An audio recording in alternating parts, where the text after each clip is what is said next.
vidéo qui suscite beaucoup d'émotions depuis hier sur Internet. Des images humiliantes d'un jeune handicapé agressé par des adolescents qui ont d'ailleurs été placés en garde à vue à Grenoble. Cette affaire a été traitée par un service spécialisé de cyberflics qui traque les contenus violents, racistes et pornographiques. Olivier Martin, Olivier Tiette.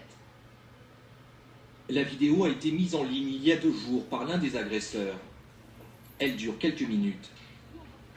On distingue 2 mineurs qui s'en prennent à un jeune handicapé mental âgé de 18 ans. La victime apeurée est maintenue au sol, puis ses agresseurs le poussent dans un plan d'eau. Les policiers n'ont pas tardé à interpeller les auteurs. 4 mineurs, dont 3 sont toujours en garde à vue ce soir. Le mobile profond, et ça ressort de l'ensemble des auditions, c'est qu'ils ont agi par jeu.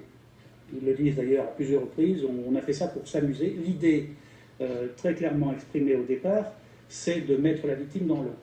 Des images qui ont provoqué l'indignation des internautes. C'est grâce à eux que les policiers ont interpellé les auteurs des faits. Leurs alertes ont été traitées par ces enquêteurs spécialisés. Voici la plateforme Pharos. L'an dernier, 129 000 signalements ont été enregistrés.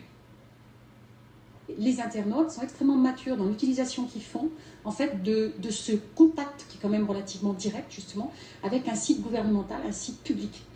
Des signalements à la police d'autant plus importants que sur les réseaux sociaux, ce type d'affaires engendre des commentaires parfois haineux. Contrôler les propos sur les réseaux sociaux, une gageure selon ce modérateur de site internet. Personnalité un peu clivante. Quand un particulier décide d'ouvrir une page Facebook pour soutenir une cause quelle qu'elle soit, il peut avoir quelques dizaines de milliers de fans qui le rejoignent. Les propos qui sont tenus sur cette page sont hors de contrôle. On peut avoir tout type de propos racistes, antisémites, homophobes ou tout autre type de violence sans aucun contrôle. Malgré tout, ce soir, en réaction, la page Facebook de l'un des auteurs de l'agression a été fermée.